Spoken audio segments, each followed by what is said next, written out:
On me dit parfois que j'insiste beaucoup trop sur l'importance que j'accorde à la formation en psychopathologie chez les thérapeutes, quel que soit leur intitulé ou leur spécialité.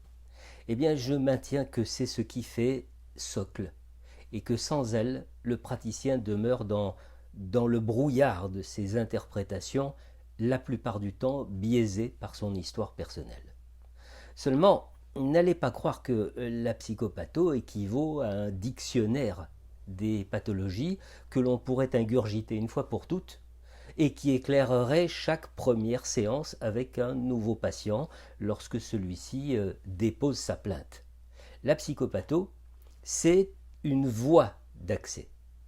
C'est ce qui ouvre la voie à la compréhension de quelque chose qui, au premier abord, n'est pas forcément clair. Ainsi, on peut être thérapeute depuis de nombreuses années et ne jamais avoir été confronté à des symptômes étranges. Et pourtant, ça risque de nous tomber dessus un jour ou l'autre, et c'est encore plus dans ces circonstances-là que l'on se rend compte de l'apport irremplaçable de la psychopathologie. Il y a quelques semaines, un collègue ostéopathe oriente vers moi une patiente souffrant de glossodynie. Alors évidemment, on ne rencontre pas la glossodynie à tous les coins de rue.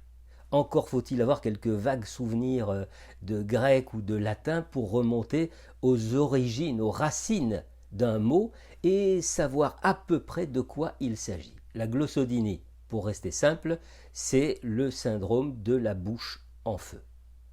Il est alors évident qu'en écoutant la patiente préciser ce dont elle souffre, un thérapeute symptomatique va cibler les symptômes évoqués par la malheureuse patiente.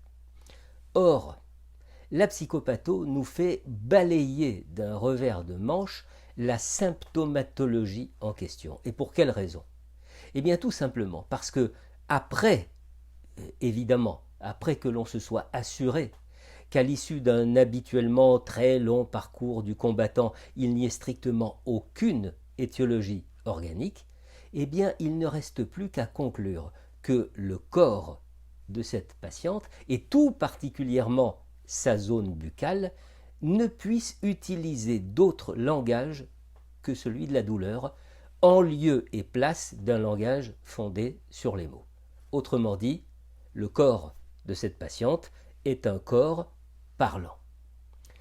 Que nous apprend généralement la glossodynie lorsque la patiente a compris cette confusion des langues, comme dirait Ferenczi?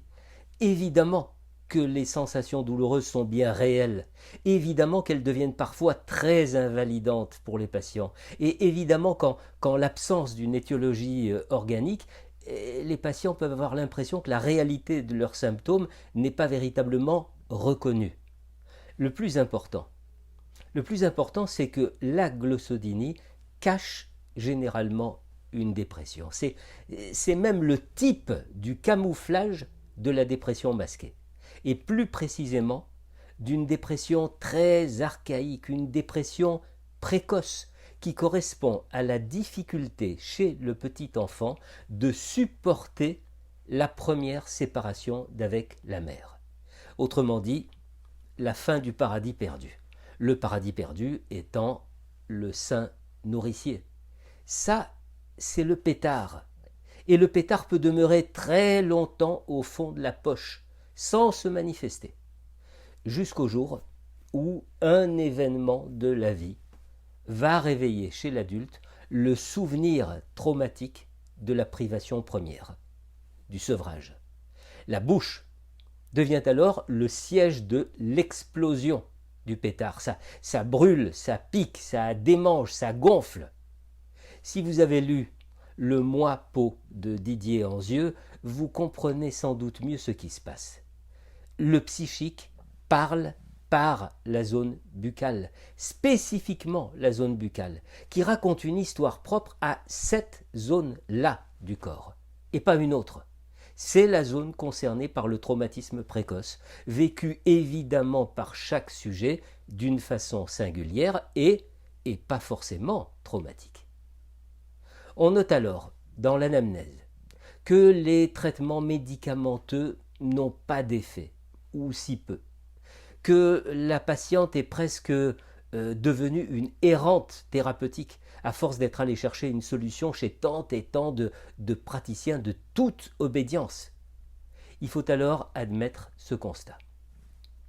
Seul un travail verbal, un travail analytique, fondé sur l'association libre, peut être pourvoyeur de sens. C'est par ce biais-là que nous permettrons à la patiente d'accéder aux strates les plus profondes de son inconscient. C'est par un tel travail que la patiente va établir les relations pertinentes avec l'origine de ses symptômes. Il faut que le travail aboutisse à une compréhension de l'impossibilité qu'a eue la pensée d'exprimer des processus psychiques, laissant alors au corps le soin de parler.